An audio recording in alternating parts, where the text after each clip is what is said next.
Can you believe the journey of Wicked? From a dark, complex novel to one of the world's most successful stage musicals and now iconic movie series, the tale of Witches of Oz has grown into a global cultural phenomenon that explores the profound themes of friendship, discrimination, government corruption, and the very nature of good versus evil. The history begins with American author Gregory Maguire, who in 1995 published the novel Wicked, The Life and Times of the Wicked Witch of the West. Far from a children's book, Maguire's book was dense, political, and often grim. It was a reimagining of the Land of Oz, providing a tragic backstory to the Wicked Witch, something that hadn't been done before and what was missing from the original 1900s classic The Wonderful Wizard of Oz. In the novel, the green-skinned Elphaba is a revolutionary figure fighting against a corrupt wizard who seeks to strip the talking animals of Oz of their intelligence and rights. The book became a New York Times bestseller and laid the groundwork for a new interpretation of a classic fairy tale. While on vacation in Hawaii, composer and lyricist Stephen Schwartz was introduced to Maguire's novel and immediately saw its potential as a musical. He pursued the adaptation rights, which were initially held by Universal Pictures, for a potential film. Schwartz successfully persuaded both Maguire and Universal to allow a stage musical to be produced, bringing producer Mark Platt and screenwriter Winnie Holtzman on board. The musical had its script and it was ready to go. The creative team worked on the show for about 4 years, developing it through workshops and tryout productions in San Francisco in May of 2003.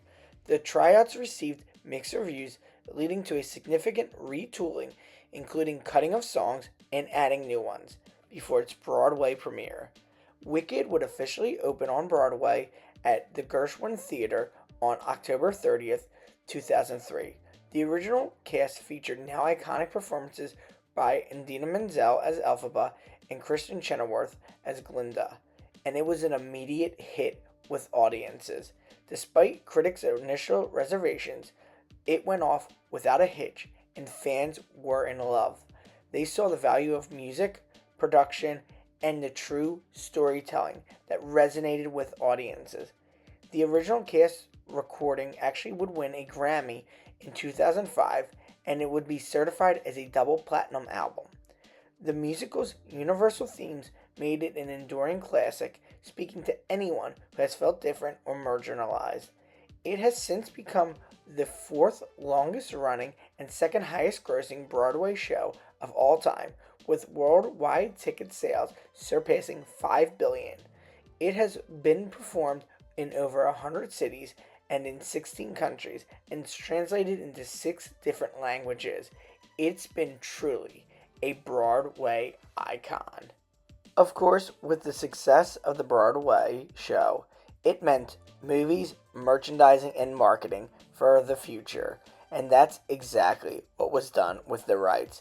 After years of development, Universal's film adaptation finally arrived, directed by John M. Chu. Recognizing the scope of the story, the creators decided to split the musical into a 2-part cinematic event. Wicked Part 1, which premiered in November 2024, and Wicked for Good, which is the second part, premiering in this year, November of 2025. The film series launched a new lucrative franchise for the Universal Company, and the story's legacy has still held strong.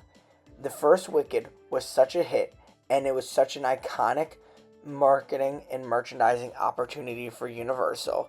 They saw money in everything. It was a true hit, and this was just building upon the Broadway success, the success from marketing and merchandising. Anything and everything was branded with Wicked. It would be a massive success overall, not just from a movie perspective, but from the merchandising and marketing.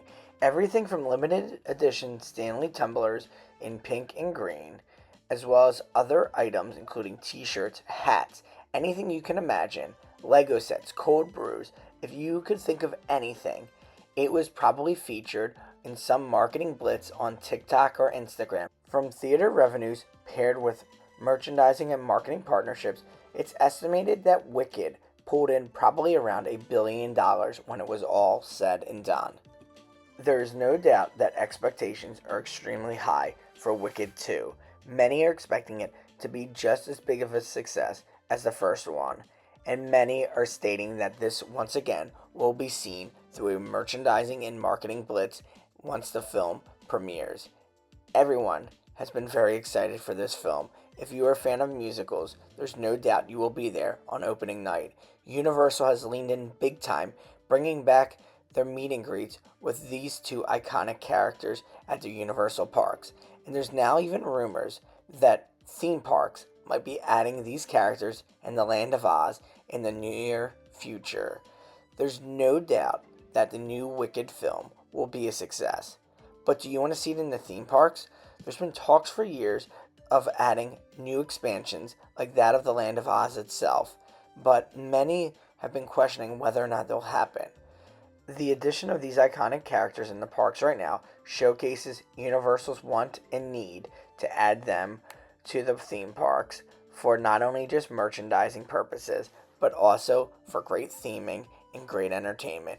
Maybe this will become the new addition, and maybe in 5 years or so, we'll be seeing a Wicked Land of Oz universe at Epic Universe in the Orlando area.